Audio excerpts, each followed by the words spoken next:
Bonjour tout le monde, c'est encore avec vous Marie-Catherine Généus dans Émotion. Comme vous avez tant entendu, c'est notre émission sur la musique haïtienne.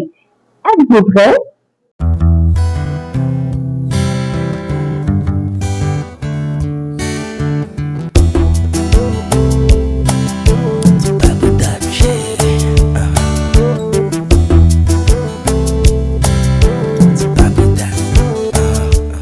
Le compas n'est pas seulement le rythme musical du pays, puisque nous avons aussi le troubadour, le jazz et d'autres.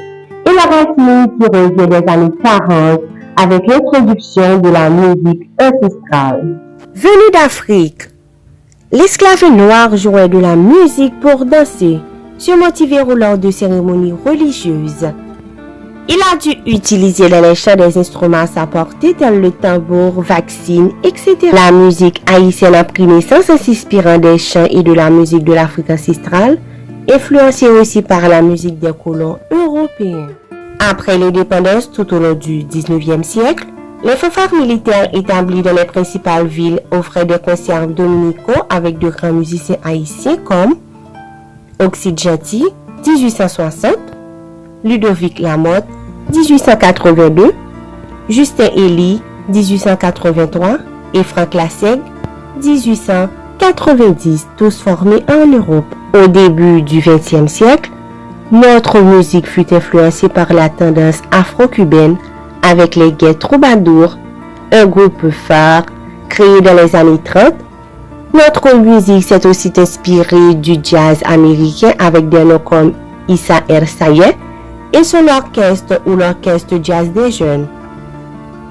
Bien que sous l'influence des rythmes étrangers au début, nous avons aussi nos propres styles musicaux dont le compas qui a fait notre fierté aux États-Unis, aux Antilles, en France et partout à travers le monde.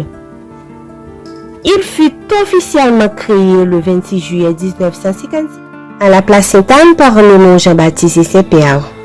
Certains disent que c'est une adaptation du merengue typique de la région de Cibao en République dominicaine. Pour d'autres, c'est une musique folklorique haïtienne avec une adaptation de la contredanse, du country et de certains rythmes vaudous comme le rada, le congo, le pitro, tous d'origine africaine ou est dérivé de la famille de la merengue haïtienne. Composé au début généralement d'un saxophone, d'un accordéon, d'une guitare acoustique, des cordes, des tambours, de la percussion. Dans les années 60, d'autres instruments électroniques tels que la guitare, le basse et les synthétiseurs furent introduits. Ce qui a conduit à l'avènement des mini-jazz qui ajoutèrent des trompettes, des trombones relais ligne vent. Les plus populaires sont les jazz les jeunes, Manium Band, Scorpion, DP Express, Bossa Combo, Chle, System Band et le Tabou Combo qui s'est distingué à l'international, faisant du compas le rythme caribéen le plus populaire des années 70 et 80.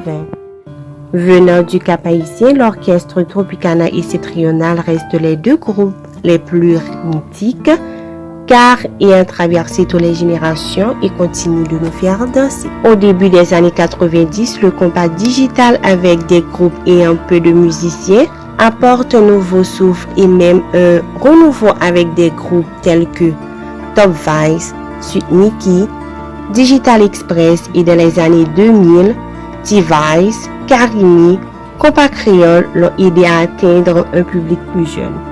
Mais aussi d'autres mini-jazz style full band comme Music, Zenglin, Jacout Music, Dizeni, New Look ont aussi fait le bonheur du rythme dans les années 2000.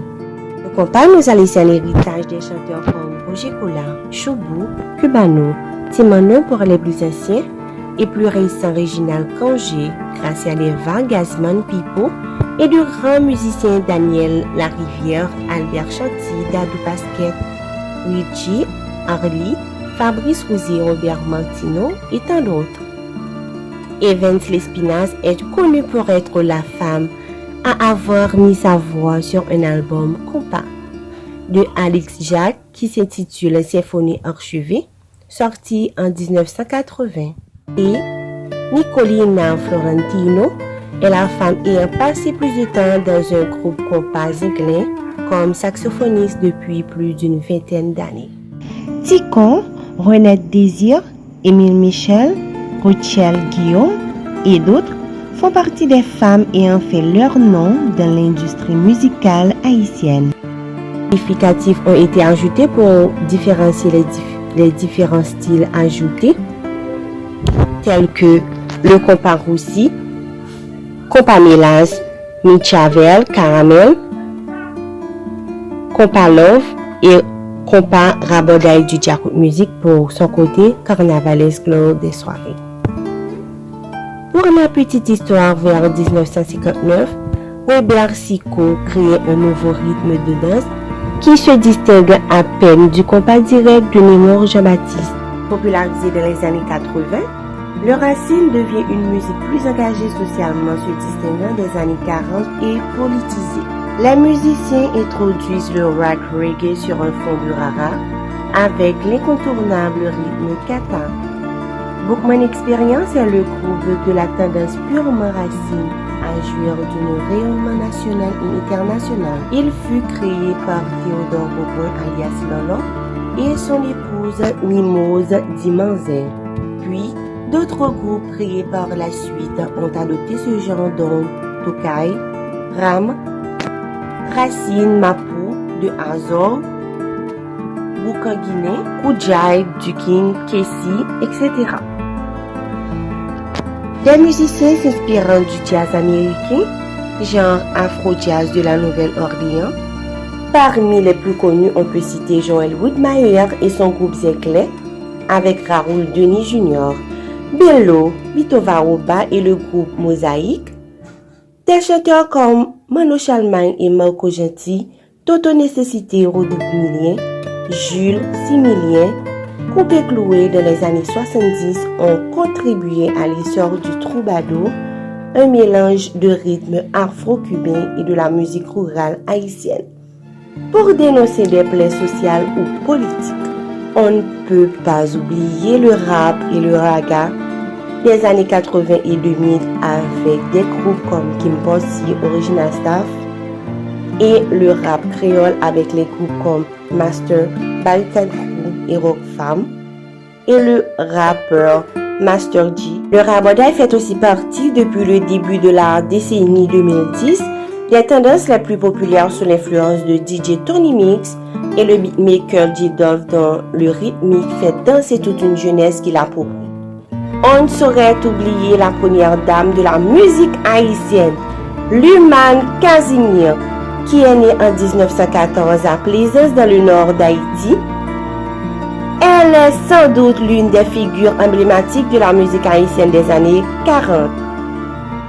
Découverte par le célèbre peintre haïtien Alix Roy au cours d'une performance live au Champ de Mars, il la présenta à sa tante Lina Maton Blanchette, musicienne connue et réputée qui l'a aidé à se faire un nom. Dotée d'une voix extraordinaire accompagnée de sa guitare, on l'a surnommée la première vedette du chant en Haïti.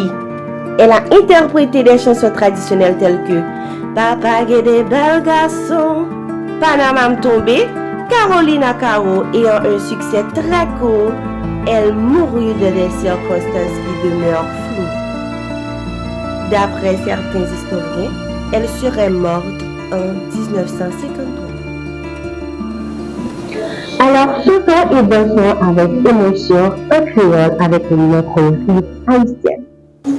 À très bientôt avec émotion.